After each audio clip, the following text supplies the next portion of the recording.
जहां पांडवों ने राजसूय यज्ञ किया, ठाकुर जी को निमंत्रित किया।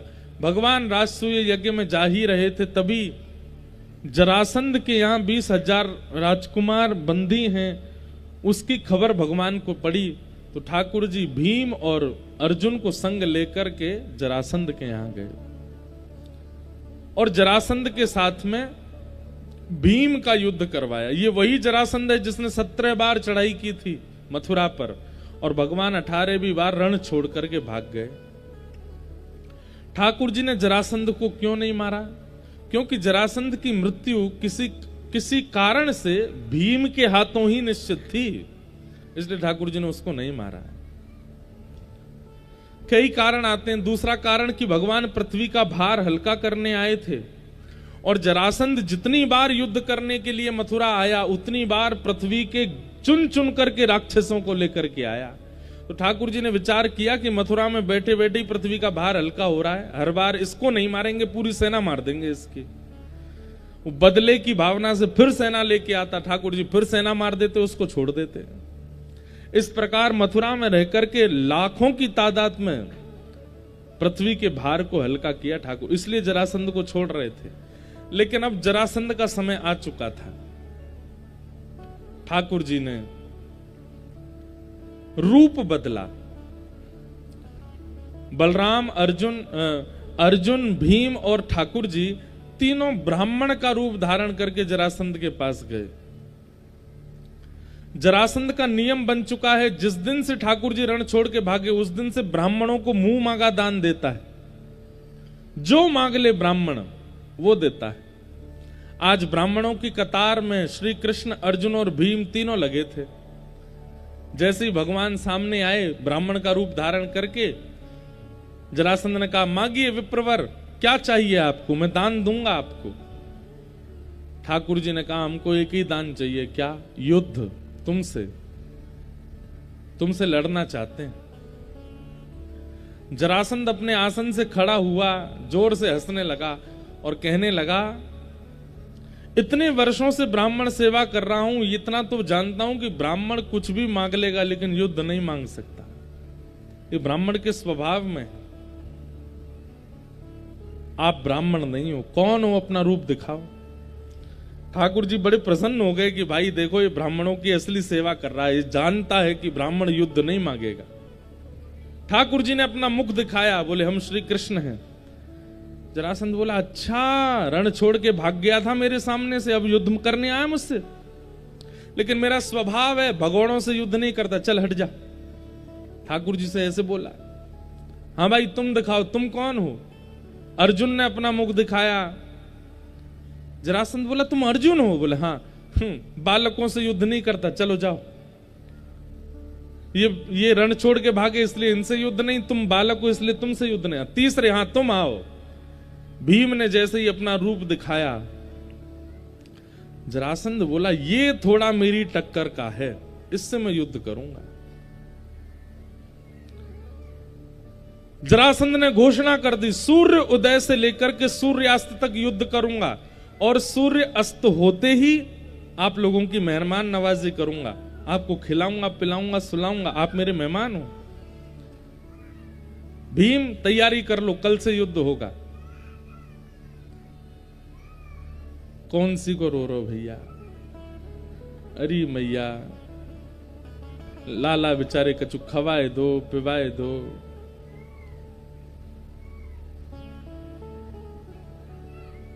वाह, ये भी एक संगीतकार हैं हमारे। जैसे सब स्वर देते हैं, ये भी स्वर दे रहे हैं, आलाप दे रहे हैं बीच में। राग काल भैरव। देखो, सो के उठे होंगे, अभी हो गए शांत। ले जाऊं मैया ने एक बार घुमा लाओ इनको, फिर आ जाना। बोलो वृंदावन बिहारी लाल की जय। क्या निवेदन कर रहे थे हम? बड़ी बढ़िया कुछ बात चल रही थी। हाँ, तो भीम को जरासंध ने कह दिया, सूर्योदय के बाद आपसे युद्ध करूंगा और सूर्यास्त तक युद्ध चलेगा, सूर्यास्त के बाद युद्ध नहीं करूंगा, फिर आपकी मेहमान नवाजी करूंगा। लेकिन जरासंध सामान्य नहीं था, 10,000 हाथियों का बल था उसके पास, और भीम भी सामान्य नहीं है, लेकिन हां जरासंध जितना बल नहीं था।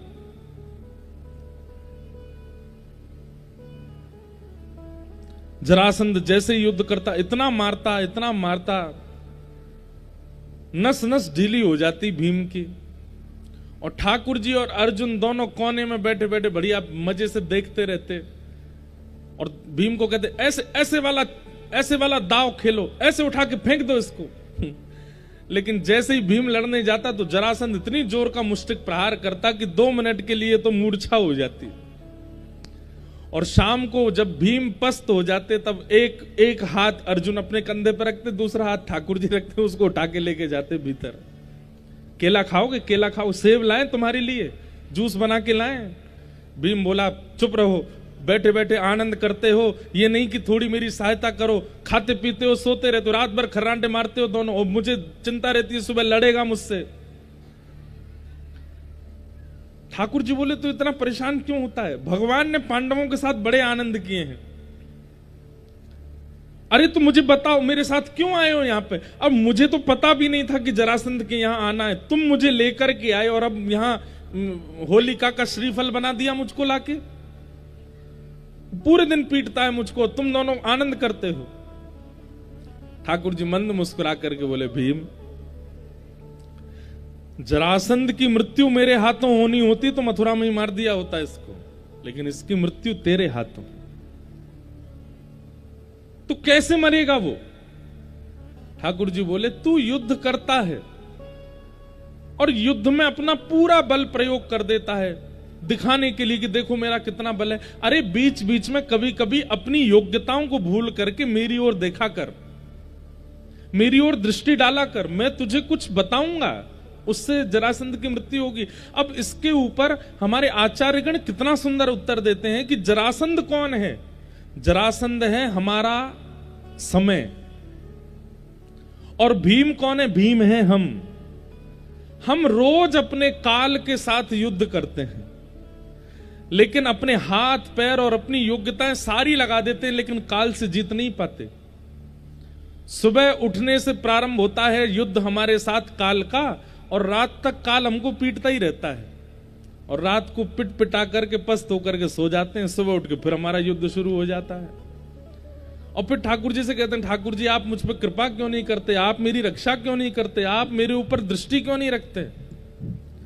ठाकुर जी कहते हैं तू अपने आप को इतना योग्य मान करके युद्ध करता है, तुझे लगता है कि तू जीत जाएगा।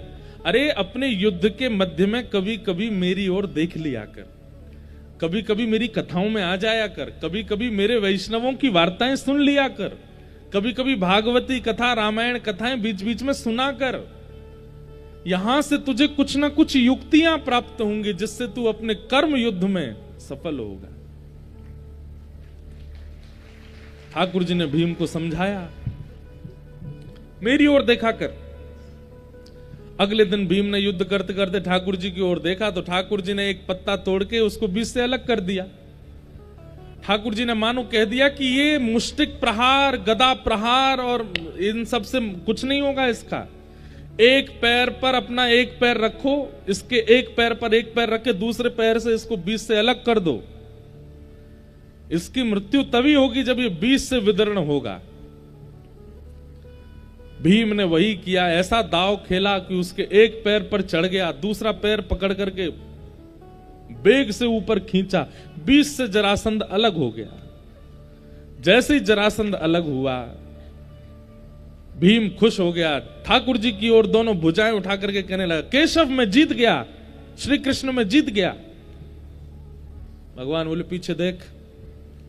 जैसे पीछे देखा तो वो तो फिर से एक हो गया, फिर से मारना शुरू किया उसने। इतना मारा, भीम रात को फिर पिटपिटा करके दोनों के कंधा पे हाथ धर के आया कमरे में। ठाकुर जी बोले केला खाओगे, जूस बनाए चीकू का। जरासंध बोला ये सब क्या नाटक करते हो आप, आज तो मैंने देखा था आपकी ओर, फिर कैसे हार गया मैं?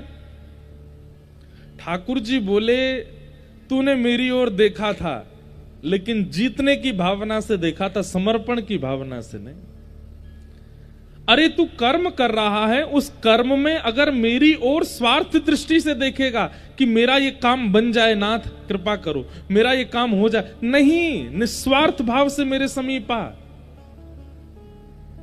तू युद्ध भूल करके मुझे देखा कर, जरासंध को मारने की भावना भूल करके मेरी ओर देखा कर, एक समर्पण भाव से मेरी ओर देखा कर, तब मैं युक्ति बताऊंगा।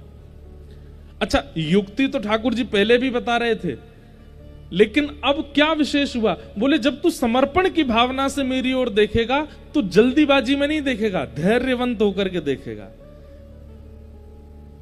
जरासंध बोला कल धैर्य धारण करके देखूंगा। दूसरे दिन जैसे ठाकुर जी की ओर समर्पण की भावना से देखा, धैर्य चित्त में आया। कल तो जल्दीबाजी में था तो भगवान ने इतना इशारा किया, इतने में तो वो लड़ने लगा। आज जब धैर्यवंत होकर के देखा तो ठाकुर जी ने बीच से अलग करके विपरीत दिशा में फेंकने की आज्ञा दी। धैर्यवंत होकर के जब भीम ने देखा और युद्ध करते हुए उसी प्रकार से बीच से अलग करके विपरीत दिशा में जब फेंका, खूब प्रयास किया उसने एक होने का, लेकिन वो एक नहीं हो पाया और जरासंध की मृत्यु हो गई। बोलो भक्त वत्सल भगवान की। तो युद्ध के बीच अपने समय से युद्ध, काल से युद्ध, कर्म से युद्ध करते करते ठाकुर जी कहते हैं समर्पण की भावना से मेरे सन्मुख आया करो, जीतने की भावना से नहीं। समर्पण की भावना से कुछ तो प्रस्तुत करूंगा। भगवान ने पांडवों का राजसूय यज्ञ संपन्न कराया, वहीं पर शिशुपाल का वध किया। इस प्रकार सूर्य ग्रहण में फिर ठाकुर जी कुरुक्षेत्र गए। वहां जाकर के भगवान ब्रजवासियों से 100 वर्ष बाद मिले। किशोरी जी के साथ में मिलन हुआ, यशोदा मैया जी के साथ मिलन हुआ। ऐसी ऐसी कथाएं सुनाई जाती हैं। भगवान के परम मित्र श्री सुदामा जी का चरित्र सुनाया गया। कृष्णस्यासीत् सखा कश्चित् ब्राह्मणो ब्रह्मवित्तमः विरक्त इंद्रियार्थेषु प्रशांतात्मा जितेंद्रियः। भगवान के परम सखा हैं श्री सुदामा जी महाराज। एक बात हमारी सुनिएगा, भगवान के मित्र अनेक हैं, भगवान का प्रेम अनेकों से है, लेकिन ठाकुर जी के सखा पूरी कृष्ण लीला में केवल 3 हैं। कौन कौन? उद्धव, अर्जुन और श्री सुदामा जी। आप कहेंगे तो फिर मधुमंगल, श्रीदामा, तनसुखा, मनसुखा जो ब्रज में रहे, ये भगवान के सखा नहीं है, ये ठाकुर जी के प्राण हैं। इनसे तो ठाकुर जी अथाह प्रेम करते हैं। लेकिन सखा की दृष्टि से अगर देखा जाए तो 3 ही सखा हैं ठाकुर जी के, उद्धव, अर्जुन और श्री सुदामा जी। हमारी एक बात मानिएगा, जो ठाकुर जी के प्रति कहीं ना कहीं सख्य भाव रखते हैं, कभी इन तीनों का विस्तृत चरित्र सुनिएगा, उद्धव जी का, अर्जुन जी का और श्री सुदामा जी का। इनसे आपको सखत्व सीखने को मिलेगा, ठाकुर जी का सखा कैसे बनाया जाए। ऐसे श्री सुदामा जी का चरित्र सुनाया गया। अत्यंत दीन दैन्यता से युक्त श्री सुदामा जी महाराज, घर में खाने को अन्न नहीं है, पहनने को वस्त्र नहीं है, रहने को सुंदर घर भी नहीं है, लेकिन फिर भी केवल निर्वहन कर रहे हैं अपने जीवन का। ठाकुर जी जो प्रदान कर दें उसको प्रसाद मान करके स्वीकार कर रहे हैं। एक बात कहें बंधु, जो इस प्रकार का जीवन जीता है कि जो जीवन में प्राप्त हो जाए सब भगवत प्रसाद है, चाहे वो अनुकूल है चाहे वो प्रतिकूल है, ऐसा व्यक्ति अपने जीवन में सफल होता है। ठाकुर जी कुछ दिन पीड़ा देकर के देखते हैं, लेकिन जब पीड़ा को भी व्यक्ति सह लेता है ना, तब ठाकुर जी जीवन में आनंद जरूर देते हैं। इसलिए इस कथा से केवल इतना तो जरूर सीखिएगा कि जो भी जीवन में प्राप्त है वो पर्याप्त है, और जो भी जीवन में आ रहा है सब भगवत प्रसाद है। मैं सबको स्वीकार करूं। प्रसाद को माथे से लगा करके पाया जाता है। अगर ठाकुर जी अनुकूल समय दे रहे हैं, भगवान की कृपा, लेकिन कभी कभी यदि प्रतिकूल दे रहे हैं तो उसको भी कृपा मान करके सही है, उस पर ज्यादा विचलित मत होइए। और एक बात बताएं, जल में यदि डूबना ना हो तो हमारी एक बात सुनिएगा, वैसे तो देखिए डूबता वही है जिसको तैरना आता है। आप कहोगे उल्टी बात कर रहे हो महाराज जी। हमारे पूज्य पिताजी महाराज कहते हैं कि गहरे जल में ना तैरने वाला व्यक्ति जाएगा ही नहीं, इसलिए वो डूबेगा ही नहीं। गहरे जल में जाता ही वो है जिसको तैरना आता है, और फिर वो डूब जाता है। लेकिन जल में यदि डूबने से बचना हो तो हमारी एक बात सुनिएगा। पहली बात, हाथ पैरों को ढीला छोड़ दीजिएगा, और दूसरी बात, मुख को बंद रखिएगा। ऊपर की तरफ मुख करके और लेट जाओ, जैसे बिस्तर पर लेट। एक बार को ऐसा लगेगा कि आप डूब रहे हो, लेकिन फिर डूबोगे नहीं, अपने आप ऐसे तैरने लग जाओगे। ठीक वैसे ही जीवन रूपी इस भवसागर में यदि कभी लग रहा हो कि हम डूब रहे हैं, तो पहला तो हाथ पैर मत मारो, सीधे हो जाओ, सरल हो जाओ, सहज हो, ज्यादा हाथ पैर मारने की आवश्यकता नहीं। और दूसरा, मुख को बंद कर लो, मौन हो जाओ। आप इस संसार रूपी सागर में भी अगर डूब रहे होंगे तो वहां भी बच जाओगे। अब जैसे कोई काम नहीं बन रहा किसी का, या कोई विपत्ति आ गई, मंत्री जी को फोन करो, विधायक जी को फोन करो, इनको फोन करो, इनको फोन करो, तुम भी हमारे संपर्क, तुम कुछ करवाओ, तो इतना हाथ पैर मारते हैं लोग, इतना बोलते हैं, इतना सब कुछ प्रयास करते हैं, डूबना पड़ता है। फिर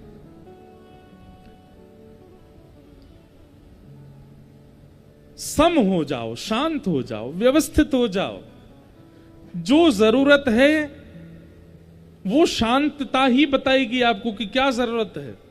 जब व्यक्ति अशांत होता है ना, तो पूरी देश दुनिया में घूम आता है, और ये होगा, ये होगा, ऐसे हो जाएगा, ऐसे हो जाएगा, फिर वो विचलित होता है। शांत व्यक्ति जो होता है ना, वो एक क्रिया करता है, बस वो एक क्रिया से ही सफल हो जाता है। कथा शांत रहना सिखाती है, अशांति नहीं होती है। कथा सुनने के बाद भी अगर आपके अंदर अशांति है, तो उस वक्ता को दंड मिलेगा जिसकी कथा सुनने के बाद भी तुम अशांत हो। इसलिए अब थोड़ा सा जीवन में शांति ले आइए, थोड़ा कम वार्तालाप कीजिए, थोड़ा कम हाथ पैर मारिए। जीवन बहुत बड़ा नहीं है, छोटा सा है।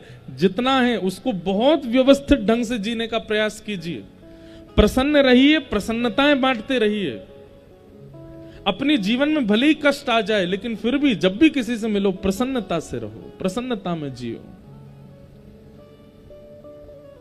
कई लोग हैं, कल हम एक कॉलेज में गए थे, वहां के बच्चों में से एक ने मुझसे प्रश्न किया, बहुत अच्छा प्रश्न था, कि महाराज जी हम लोग सक्सेस इतना सोच लेते हैं कि हमारा जीवन फिर उसी पर निर्भर होता है कि वो प्राप्त करना है। हमने कहा यही बात तो भगवान गीता में समझा रहे हैं कि हम फल को इतना सोच लेते हैं, इतना सोच लेते हैं कि फिर कर्म पर हमारा ध्यान नहीं रहता, हमारा फल की इच्छा पे ही ध्यान रहता है। हमारी आपसे प्रार्थना है, अगर आप श्रेष्ठ बनना ही जीवन मानते हो, तो रावण के पास भी बहुत श्रेष्ठताएं थीं। नाम, यश, वैभव, कीर्ति प्राप्त करना ही अगर आप जीवन मानते हो, तो रावण के पास बहुत कीर्ति थी।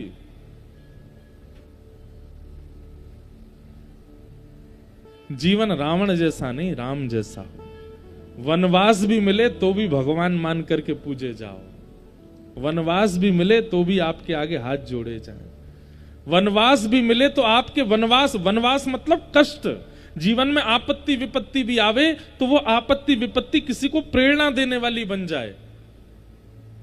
अरे वो रावण है जो सोने की नगरी में रोज सोता है, और वो राम है जो फूस की टाट बना करके, कुटिया बना करके वनवास कर रहे हैं। इसलिए हमारी प्रार्थना है, ज्यादा उपलब्धियां मिले, ज्यादा नाम मिले, यश मिले, कीर्ति मिले, वैभव मिले, इसके पीछे मत भागिए। जीवन बहुत छोटा सा है।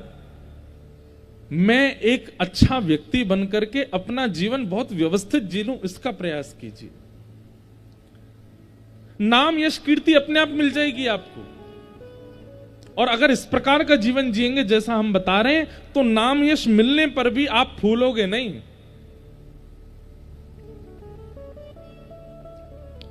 हम उस समय में भी कथा कर चुके हैं जब कथा में 7 दिन निकल गए और 5 से ज्यादा लोग ही नहीं आए।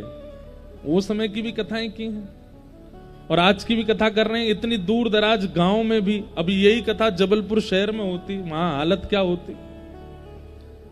लेकिन इतनी संख्या में लोग आ रहे हैं, लेकिन सत्य बताते हैं। भागवत जी की ऐसी कृपा है, किसी की मान प्रतिष्ठा की ना तो इच्छा है और ना उससे ज्यादा फूलते हैं। बहुत समय हम तो बहुत सहज, हमको महाराज बन के रहना अच्छा ही नहीं लगता।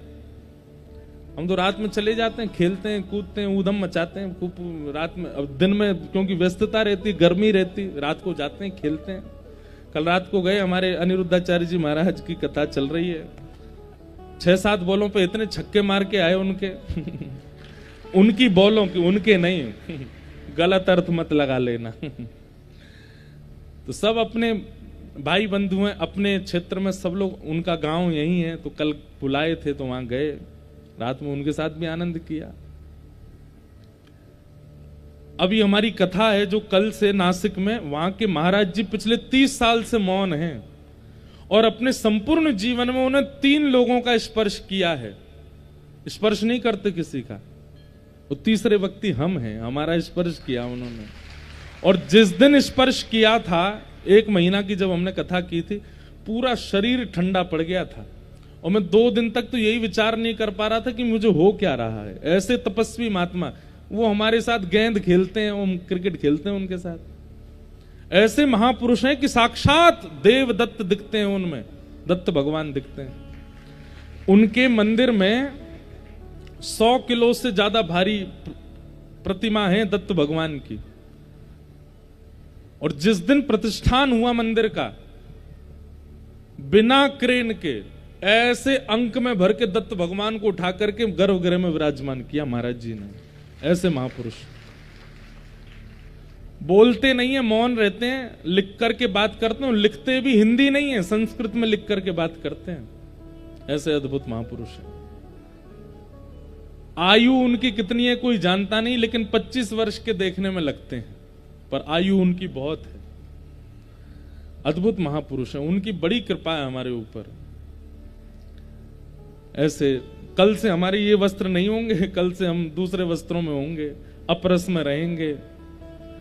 अनुष्ठानिक विधि से वहां कथा होती है और फिर रात में खूब कीर्तन होता है, अभंग होते हैं, नृत्य होता है, खेल होते हैं, कूद होते हैं, उत्सव होते हैं, बहुत आनंद आता है। तो इसलिए भैया, नाम प्रतिष्ठा यश के लिए मत जिए। एक मैं व्यक्ति बन सकूं अच्छा, और अपने जीवन के उद्देश्य से, अपने कर्म से, अपने वचन से कुछ लोगों को सुधार सकूं, ऐसी भावना रखो और अपना जीवन जीजिए। सुदामा जी महाराज का पावन चरित्र सुनाया गया और इस प्रकार से अब हमको थोड़ी शीघ्रता करनी है क्योंकि समय हो गया है, हमारी फ्लाइट भी है। इस प्रकार संपूर्ण भगवान के भक्तों के चरित्र सुनाए गए। ठाकुर जी ने अपने बालकों को समझाया कि कभी संतों का अपमान मत करना, लेकिन फिर भी ठाकुर जी के बालकों ने भगवान की नहीं सुनी, महापुरुषों का अपमान कर दिया। संतों ने श्राप दे दिया कि जिस शाम को तुम साड़ी पहना करके लाए हो, इसी के गर्भ से लोहपिंड जन्मेगा और पूरा यदुवंश का नाश होगा। लोहपिंड घिस करके समुद्र में फेंक दिया। एरका नाम की घास विषैली बन गया। किसी बात पर विवाद हुआ, लड़ते लड़ते समुद्र किनारे पहुंचे और समस्त यदुवंशियों ने एक दूसरे का वध कर दिया। साक्षात शेषावतार श्री बलराम जी महाराज ने जब ये दृश्य देखा, ठाकुर जी से जाके बोले, लाला ये सब यदुवंशी आपस में झगड़ के मर गए, अब कहा करें। ठाकुर जी बोले, सब मेरी इच्छा तेरो भैया, आप चिंता मत करो। अगर मैं पृथ्वी का भार हल्का करने आया था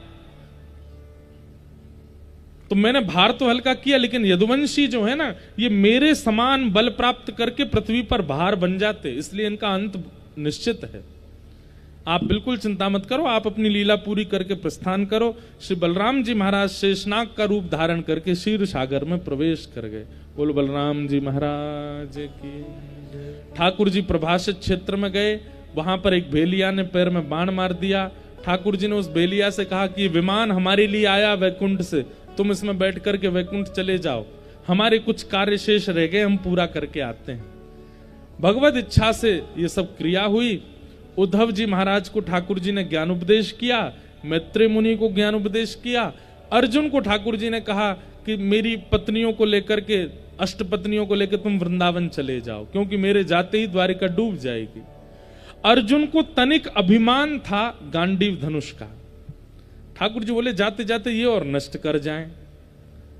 गांडीव धनुष हाथ में लेकर के भगवान की अष्टपत्नियों को लेकर के अर्जुन वृंदावन जा रहे थे। बहुत पीड़ा में थे कि ठाकुर जी लीला पूरी कर रहे हैं, लेकिन अपने गांडीव धनुष को आगे लेकर के जैसे ही चल रहे थे, भगवान एक अपहरणकर्ता का रूप धारण करके आए और अष्टपत्नियों को अर्जुन से अपहरण करके ले गए। अर्जुन कुछ नहीं कर पाया।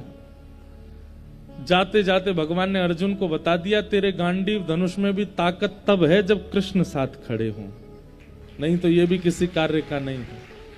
अर्जुन का जो तनिक अभिमान था वो भी चूर चूर हो गया। जाते जाते भगवान ने सब लीलाएं की। उद्धव ने भगवान से प्रार्थना की, हे नाथ, कभी आपका अनुभव करना हो कलयुग के जीवों को तो वो क्या करें? ठाकुर जी बोले, उद्धव, मेरा शरीर एक दिव्य ज्योति बनकर के जहां विराजमान हो उसी को ही मेरा स्वरूप माना जाए। तिरोधाय प्रविष्टोयम श्रीमद् भागवतार्णवम। ठाकुर जी एक ज्योति रूप में परिवर्तित होकर 7 बार आकाश में भ्रमण करके जो चतुश्लोकी भागवत भगवान ने अपने मुख से प्रकट की, उसी में ठाकुर जी जाकर के विराजमान हो गए। वही भागवत जी 18,000 श्लोकों में युक्त करके श्री वेदव्यास जी ने हमको प्रदान की। कलयुग में यदि साक्षात श्री कृष्ण कहीं विराज रहे हैं तो वो श्रीमद् भागवत में विराज रहे हैं, इन्हीं के आश्रय में विराज रहे हैं। ऐसे भागवत भगवान की जय, श्री कृष्ण कन्हैया लाल की जय। ठाकुर जी भागवत जी में विराजमान हो गए। इस प्रकार द्वारिका का लय हुआ। यहां पर पांडवों को पता चला कि भगवान लीला पूरी करके चले गए, तो पांडव परीक्षित को राज्य गद्दी पर बिठा करके स्वर्गारोहण को चले गए। परीक्षित राजा बड़े हुए, उन्होंने कलयुग को 5 स्थान दिए, स्वयं भटके, गंगा के तट पर आकर के सप्ताह कथा का श्रवण किया। आज 7वां दिन कथा का विश्राम है। सुखदेव जी महाराज ने परीक्षित को समझाया, त्वम तु राजन मरिष्येति पशु बुद्धिम इमाम जही। ये पशु बुद्धि अपने मन से त्याग दो कि तुम मरोगे। हमारा शरीर मरता है, शरीर जन्म लेता है, हम तो नित्य मुक्त शुद्ध आत्मा है।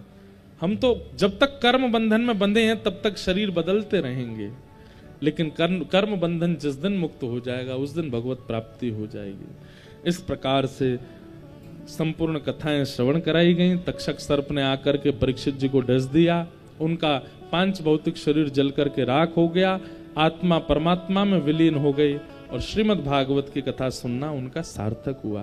बोलो भागवत भगवान की। अनेक अनेक कथाएं सब यहाँ सुनाई गई। मैत्रेय मुनि मार्कंडेय जी ने प्रलय काल का दर्शन किया। करार विंदेन पदार विंदम मुखार विंदे विनिवेशयंतम वटस्य पत्रस्य पुटे शयानम बालम मुकुंदम मनसा स्मरामि।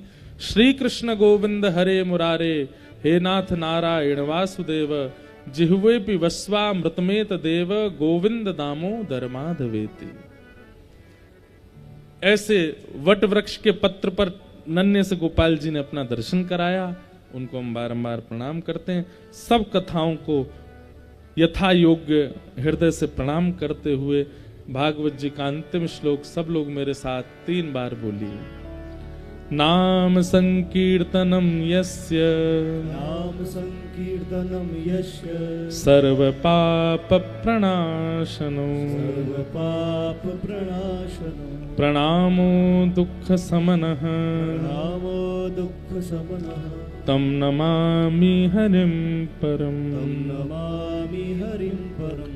नाम संकीर्तनम यस्य, नाम संकीर्तनम यस्य, सर्व पाप प्रणाशनो, सर्व पाप प्रणाशनो, प्रणामो दुःख समनः, प्रणामो दुःख समनः, तम नमामि हरिं परम, तम नमामि हरिं परम। नाम संकीर्तनम यस्य, नाम संकीर्तनम यस्य, सर्व पाप प्रणाशनो, सर्व पाप प्रणाशनो, प्रणामो दुःख समनः, प्रणामो दुःख समनः, तम नमामि हरिं परम, तम नमामि हरिं परम। नाम संकीर्तनम यस्य सर्व पाप प्रणाशनो, प्रणामो दुःख समनस्तम नमामि हरिं परम।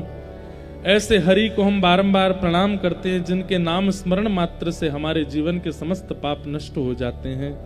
ऐसे ठाकुर जी के पावन नाम को, जिस नाम के आश्रय से ही हमारी सदगति है, उसे हम बारंबार वंदन करते हैं, प्रणाम करते हैं।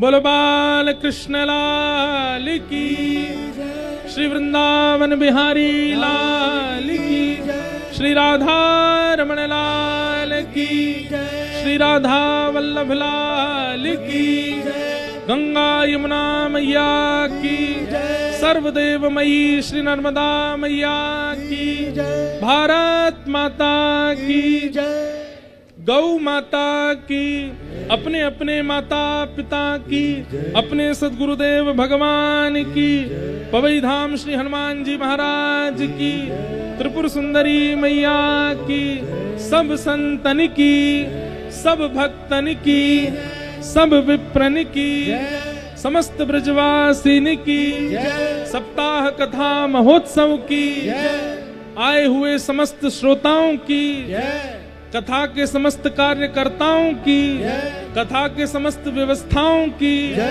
पूज्य महाराज जी की, सब विप्रों की, जय जय श्री राम, जय जय श्री राम, जय जय श्री राम।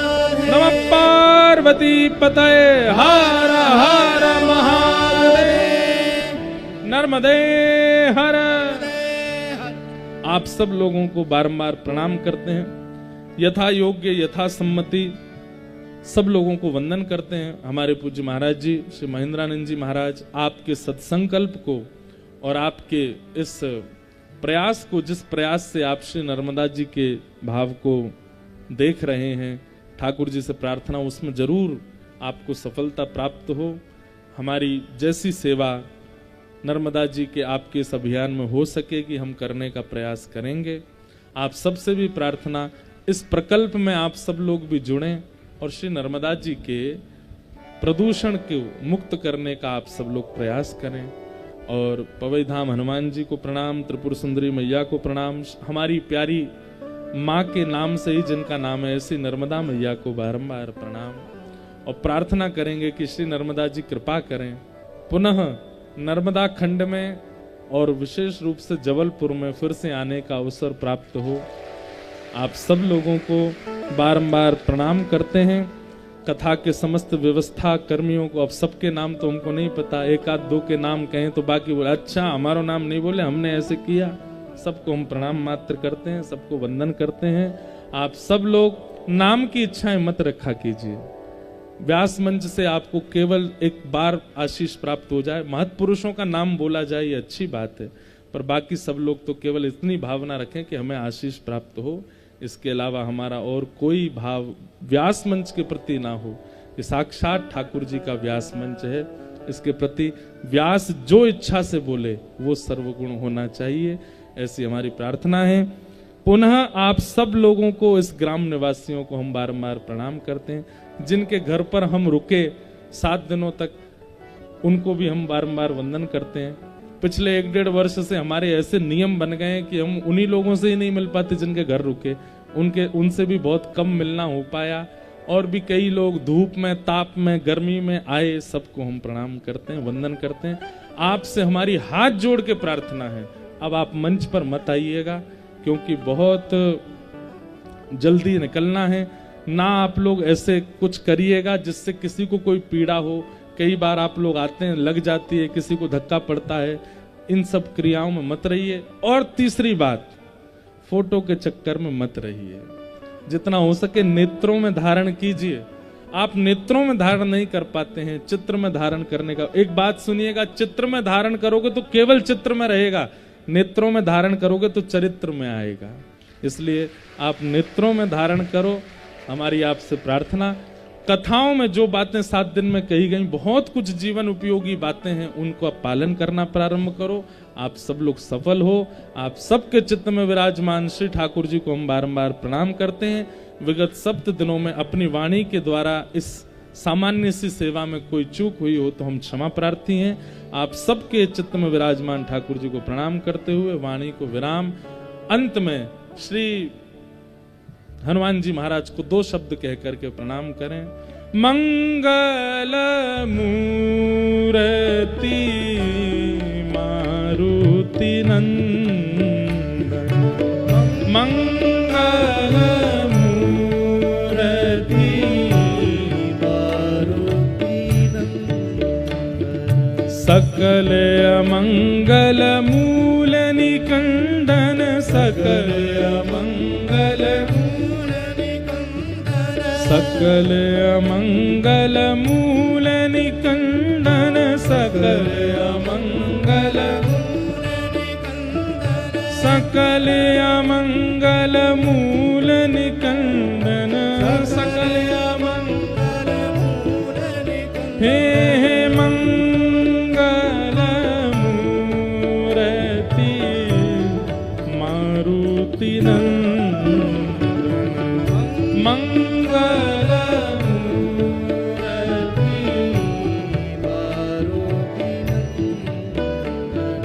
वंदौ राम लखन वैदेही वंदौ राम लखन वैदेही वंदौ राम लखन वैदेही वंदौ राम लखन वैदेही ये तुलसी के परम स्नेही ये तुलसी के परम स्नेही हे मंगल मूर्ति मारुति नंदन मंगल मूर्ति हाँ मंगल मूर्ति मारुति नंदन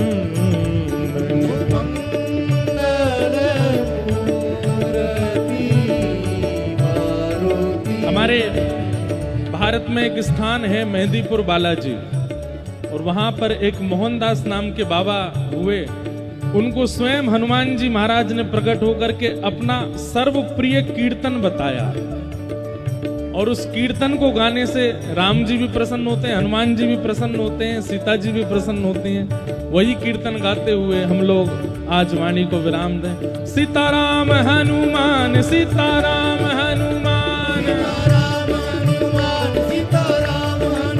सीताराम हनुमान सीताराम हनुमान सीताराम हनुमान सीताराम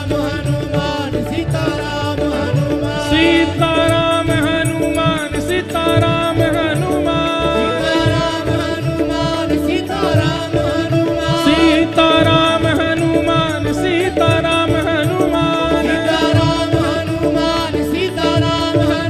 सीताराम हनुमान सीताराम हनुमान भुजा उठा के करताल बजाओ। सीताराम हनुमान सीताराम हनुमान सीताराम हनुमान सीताराम हनुमान सीताराम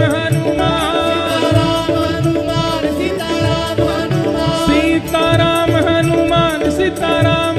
हनुमान सीताराम हनुमान सीताराम हनुमान सीताराम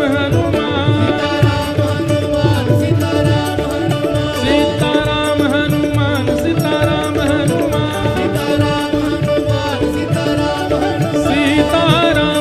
हनुमान सीताराम हनुमान